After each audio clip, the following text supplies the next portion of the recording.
Uh,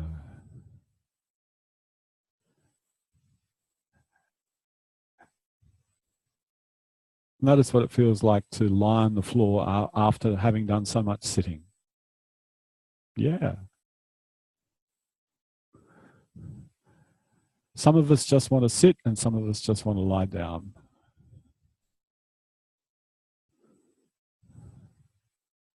Bend both of your legs, stand your feet on the floor.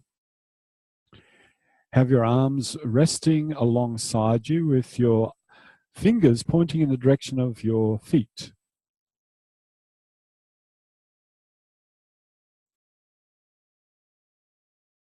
Lift your pelvis up into the air. And now walk your shoulders towards your feet with the intention of getting hold of your ankles. So you hold that intention in your mind, and if you can get there easily, go there easily. Otherwise, make little journeys down there and come back, little journeys down there and come back. Yep.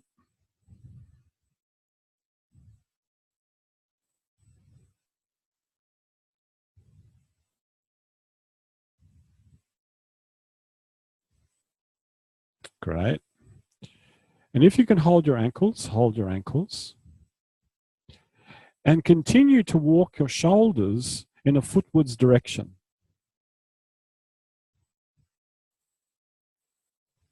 And then return. And then continue to walk your shoulders in a footwards direction. And return.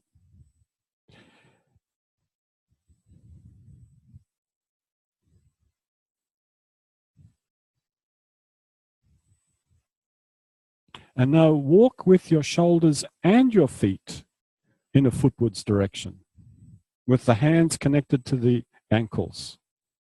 Walk with your shoulders and your feet towards the front of the room, if you're facing in that direction. And then walk back to where you came from. Continental drift.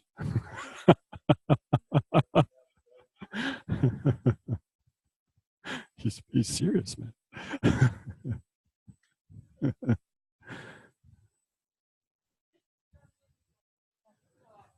Yeah, no, it's going to ruin your hairdo. Sorry.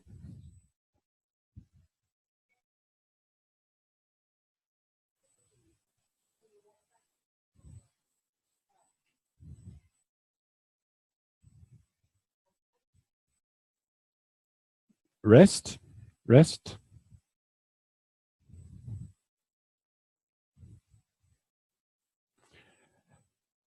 So, you know, if you kept your feet planted exactly where they are on the floor, and then you try to walk your shoulders further towards your feet, something has to change shape in your trunk. It does.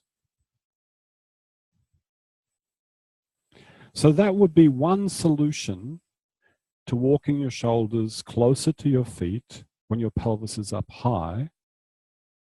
However, you could just let your heels lift higher and higher from the floor. That would be another solution. Would you agree? Yep. And the knees would go further and further beyond the toes. That would be another solution. And then the third solution, which you just did, would be just to walk your feet with the shoulders. So let's try option number 2. Bend your legs, stand your feet.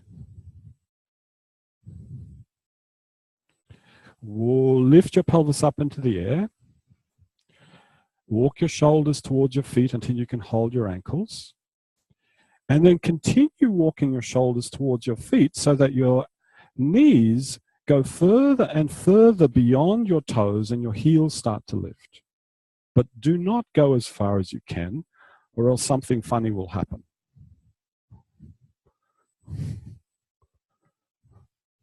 And that's a different lesson. Oh, you've done it. Oh, okay. Well, you know what will happen then. Oh, good. But that is a whole different set of lessons. I think they're called heels under the pelvis, something like that. Yeah. So do that option.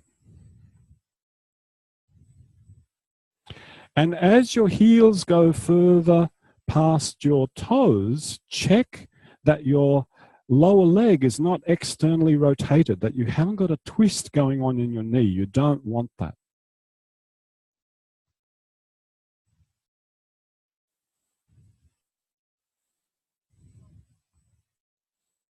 Knock knees, not ideal either, but there you've got a good alignment.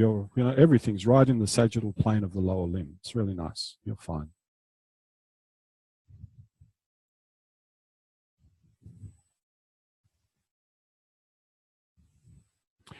Now, the next time that you're there, with your knees further beyond your toes and your heels off the ground, lift your pelvis towards the ceiling and try to bring your heels to the ground. Lift your pelvis towards the ceiling and bring the heels to the ground, which means the knees are going to have to completely swing back. Lift your pelvis towards the ceiling and bring the... Well, don't do it. Don't do it. It's very simple. No, you don't have to try. No, you really don't have to try.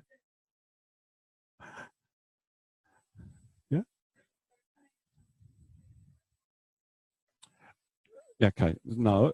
So there you are. You've got your heels off the ground. You've walked your shoulders. The heels are off the ground because you've walked your shoulders even closer. You've buckled even more.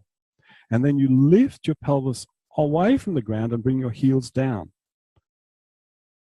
And you feel how the thighs start to tilt back in this direction. That's it. And here we are back again to where we were this morning. Yeah. It's that movement. And feel how the heels go down with that movement. There we go. Yeah.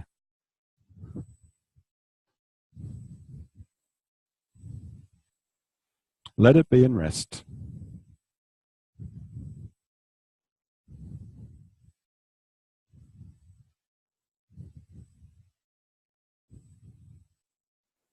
Ah.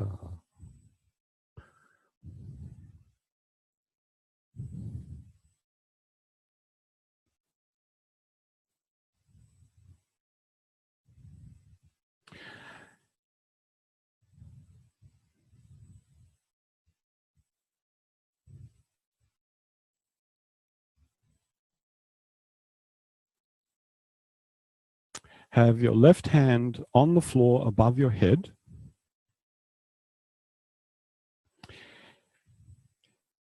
Actually, yeah.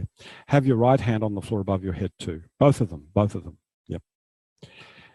And now do a little bit of what you remember of the last lesson we did yesterday, which was to bring the knee and the elbow on the right-hand side closer to each other proportionally, so that the leg doesn't travel any further than the arm and the arm doesn't travel any further than the leg, and then just come back.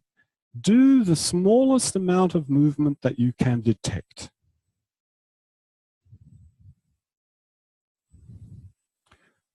Yeah, challenge your sensitivity. At what moment can you detect that the pattern has started? And if you play that game for a little while, you'll get more and more sensitive to that very moment that you feel the pattern start to kick in of bending the leg, bending the arm, directing the elbow towards the knee towards the elbow.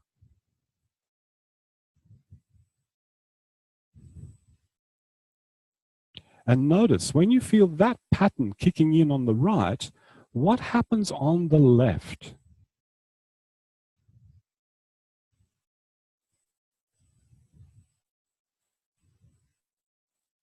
And then slightly grow the pattern. Make it a little larger and then return. And then a little larger and then return. But you always notice that moment when the pattern starts to kick in. Aha, it started. And it's at that moment when you're not overcommitted to a particular direction that you're able to make changes quite easily. When you're not full blown into the pattern, you can go, oh, maybe I'll change the direction of my elbow and knee a little bit. Maybe I'll work a little bit more with my neck. Maybe I'll use my back muscles. That's at the point that you have the greatest choice before you're overcommitted. It's a really nice way of working when you're tired. Because it's not a lot of physical work. You make a lot of changes, hardly doing anything.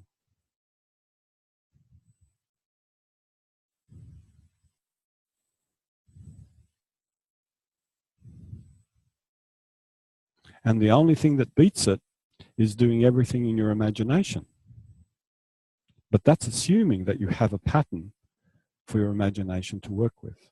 And you do, because you've done this movement already yesterday and the day before.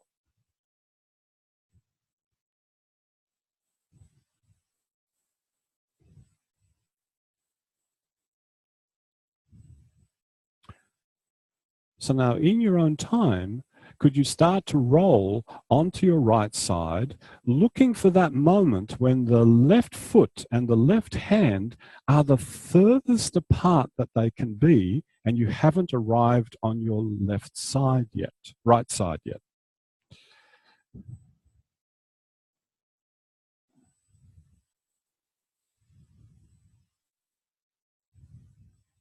That's it. And it's possible to do this without having to push the floor with your left heel, because that will just tense your neck.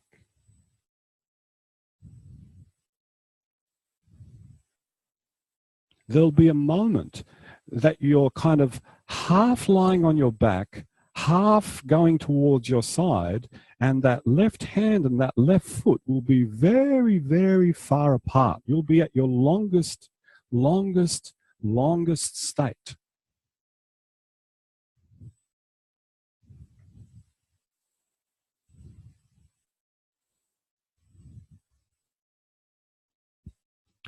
You'll still have a sense that you're definitely, the right-hand side of you is on the floor. That's in contact. The right edge of your torso is in contact. And the next time that you're there, stay there. Stay there. And then in that position, lying in that position with the whole left side long, start to do a little bit of that seesaw breathing. Expand the belly, draw in the belly, expand the chest. Expand the chest, draw in the chest, expand the belly. Draw in the belly, expand the chest. Seesaw. Expand chest, expand belly. Expand chest, expand belly. While you're lying at that longest place where the left arm and the left leg, the left wrist and the left ankle, the left foot and the left hand are the furthest apart that they can be for you today.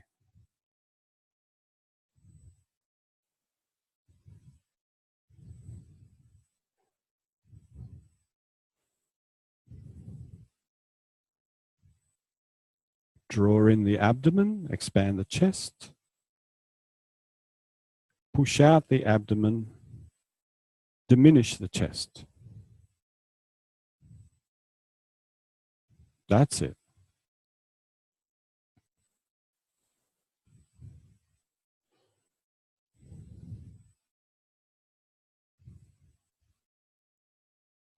And notice that when you push out your abdomen, how you actually get longer on that right side. Can you feel that? The hand slides away further from the foot. Yeah, that's nice. Beautiful. Now you can go softer, slower. That's good.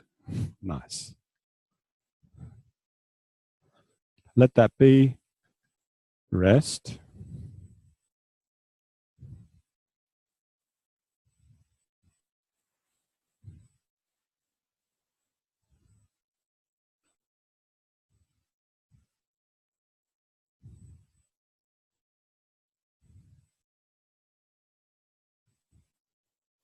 Notice the after effect of what you've just done is, do you experience one side of your torso a different length to the other? Does it lie on the floor differently?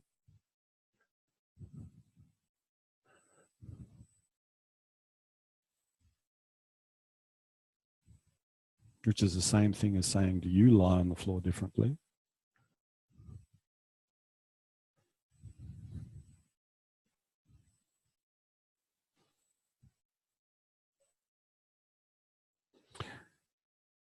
Put both of your hands on the floor above your head. And now start to imagine your left elbow and your left knee coming towards each other. Now you have a direct experience from the other side, so you can invoke your imagination. And you can recall the sensations of that movement. So that's what you do. You start to invoke, recreate, recall, reconstitute those sensations in your imagination.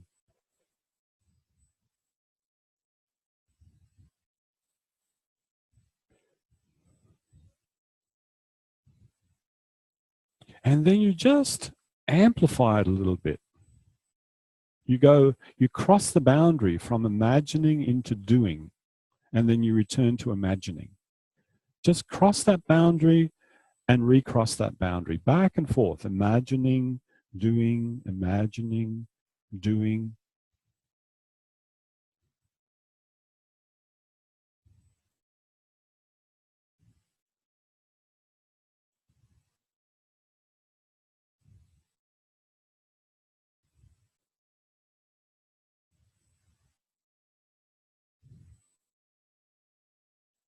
And when you know that you've crossed the boundary into doing, you could do a little bit more and then return, cross the boundary to imagining, and continue like that, bringing your left knee and your left elbow closer and closer together. And as soon as you feel the quality change, stop and go back.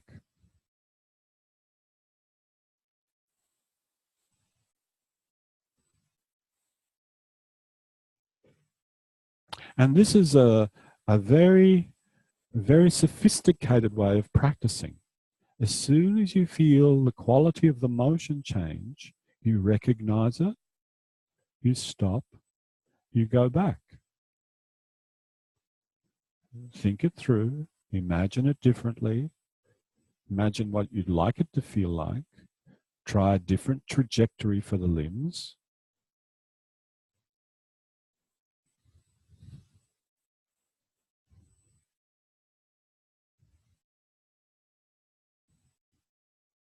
So this is what you'd call the tortoise approach. You know the story of the tortoise and the hare? You know the tortoise wins, don't you, in that story? Yeah. In that race, the tortoise wins, not that fast hare that can run so swiftly. No, it's the constantly pacing tortoise that goes at its own rate. The tortoise wins. So this is a tortoise approach.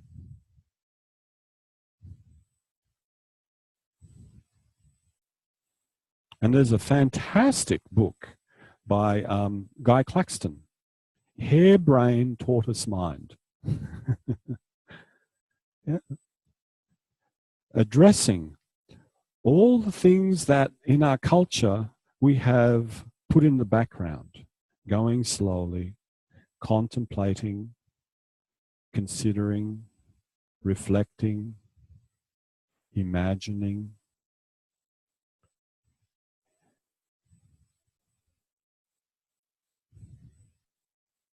You have to read it. Yeah, you have to read it with a tortoise mind. Yeah. Yeah, for those of us that are hares, yeah, get on with it. You are a hare, right?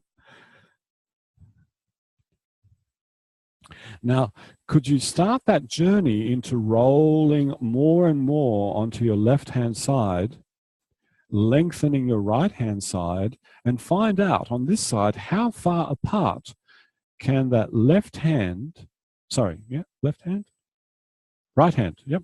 Right hand and right foot get.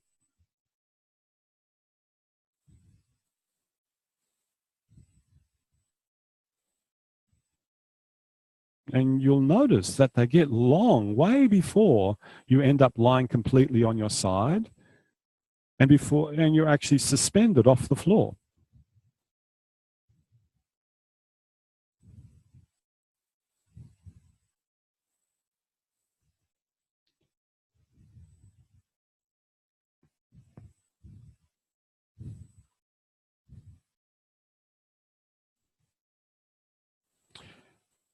Guy Claxton's point in that book is not that being a hare is wrong. Not that fast, analytical thinking, that it's wrong. No, just that we live in a culture that is unbalanced in its approach. We live in a culture that's compulsively fast and what you'd call, I just want to read the abstract culture. Give me the abstract. Yeah? Or give me the conclusion, would you? I live with a wife like that. Just get to the end, get to the point. So the problem is not being a hare. The problem is you can only be a hare and you lose everything else, the alternative approaches that actually work really well when you become skilled in them.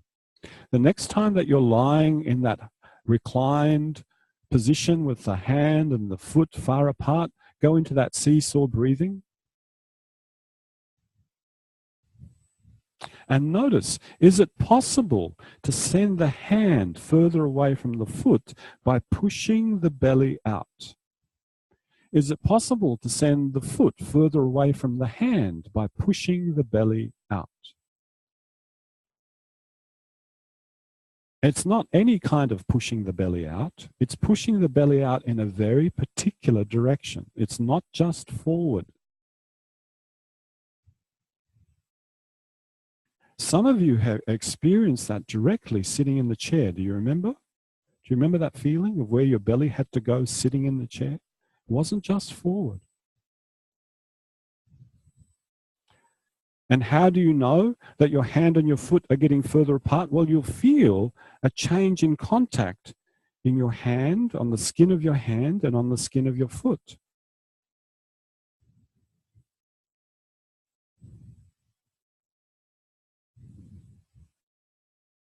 So even though you're making a big proximal movement in yourself, you're attending to the small sensations at the distal ends. And to be able to do that is a very sophisticated skill.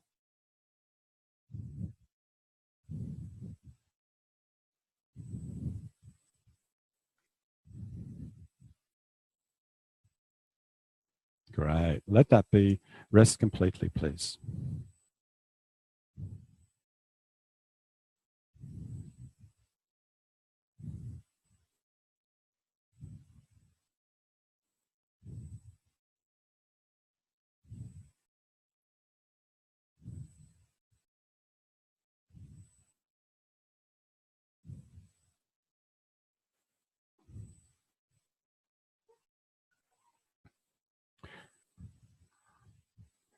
So literally, you just have asymmetrically lengthened one side through arching and lengthened the other side through arching and using that seesaw breathing, expanding the abdomen trick.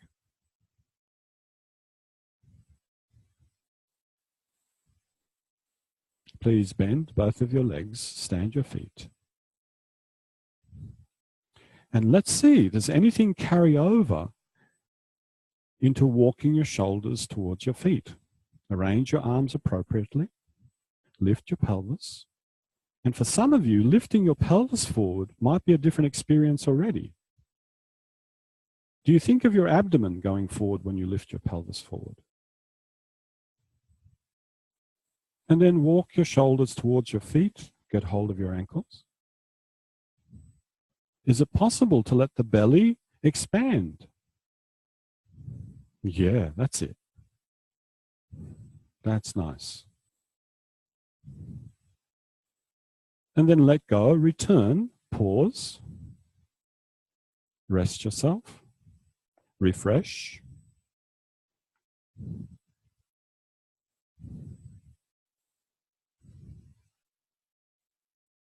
And then repeat the process. Yeah, walking your shoulders towards your feet. And seeing if it's possible for the abdomen to get fuller, which allows something different in the back. Yay! So Miss Impossible.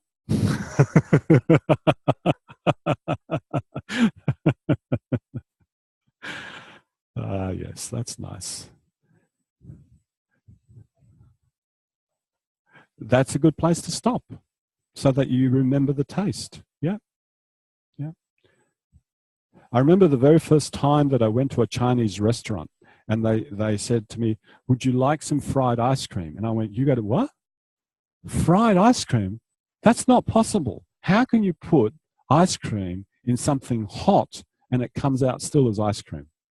Well, the proof is in the tasting, right? It was still ice cream and it was fried. Let that be, rest completely. And really do rest completely because we're done for today.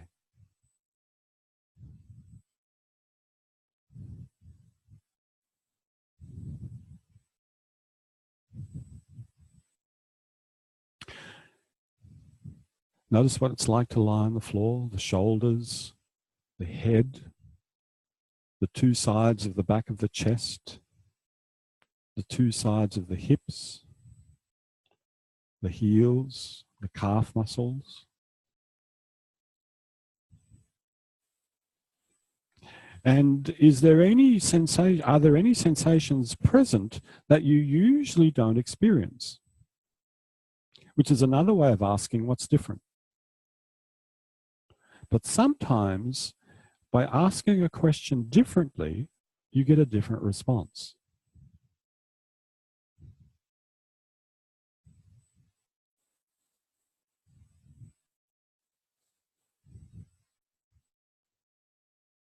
In your own time, without any sense of urgency, roll to one side, come up to standing.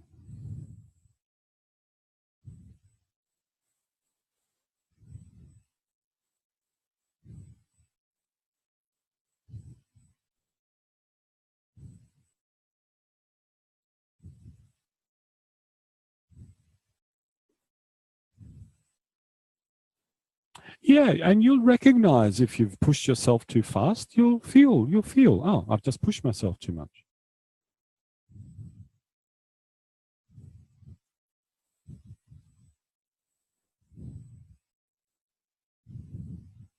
You know when you go to those fancy restaurants where the taste of the food is more important than the quantity, something that us European boys don't particularly like, but you know, we go there. Between each taste of a different thing, you know, you're paying like hundreds of dollars for this. You cleanse your palate, right? You cleanse the palate. So there's something about the way you come up off the floor. You'd come up off the floor in such a way that you continue to taste the experience.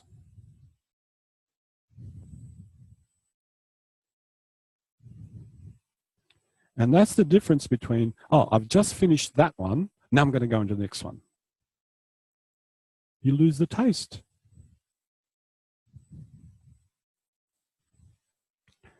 All right, walk a little bit and have a good evening. Sleep well.